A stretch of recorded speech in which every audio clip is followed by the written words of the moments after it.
হে hi everyone, আমি মোনামি আর আমার channel Rome লাইফস্টাইলে তোমাদের সুস্বাগতম। তো এটা অক্টোবরের 14 তারিখের একটা মিনি ব্লগ বলতে পারো। আমার পনিরের রেসিপিটাই আমি এখানে দিয়েছি, ব্লগ এটা নয়। কেননা সেদিনকে ব্লগ করার মন মানসিকতা আমার ছিল না, শুধু পনিরটা আমি কীভাবে নিরামিষভাবে ভালোভাবে রান্না করি সেটাই তোমাদেরকে দেখিয়েছিলাম।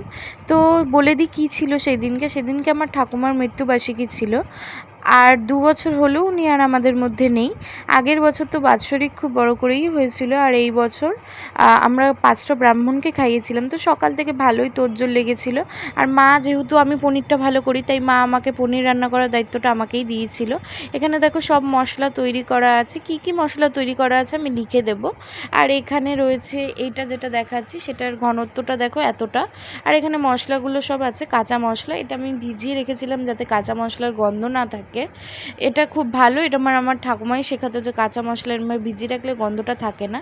আর এদিকে দেখো পনিরগুলোকে খুব ভালোভাবে ভেজে নিয়েছি, একদম হালকা ভেজেছি। কড়া করে ভাজলে এটা টেস্ট পাওয়া যায় না, মানে পনির শক্ত হয়ে গেলে। এখানে ফোড়নে দিয়ে দিয়েছি শুকনো লঙ্কা, তেজপাতা, গোটা গরম মশলা। এদিকে টমেটোর পেস্টটা আছে, ওদিকে বাদামের পেস্টটা আছে। ফার্স্টে টমেটোর পেস্টটা দিয়ে ভালোভাবে নাড়িয়ে নিয়েছি। তারপরে যখন টমেটো আদার কাঁচা গন্ধটা চলে গেছে, তারপরে দিয়ে দিয়েছি আমি মশলা যে গুলিয়ে রেখেছিলাম, হলুদ গুঁড়ো, লঙ্কা গুঁড়ো, এগুলো পেস্টটা দিয়ে দিয়েছিলাম, মানে পেস্ট বলছি, মশলা গোলানো জলটা দিয়ে দিয়েছিলাম। তারপরে দিয়ে দিয়েছি স্বাদ মতো নুন, চিনি। সবটা ভালোভাবে কষানোর পর বাদামের যে পেস্টটা ছিল সেটা ভালোভাবে দিয়ে কষিয়ে পনির দিয়ে নামিয়ে নিয়েছি। এখানে দেখো তেলটা কিন্তু প্রচুর পরিমাণে হয়েছে, আমি বুঝতে পারলাম না তেলটা কেন এত পরিমাণে হলো।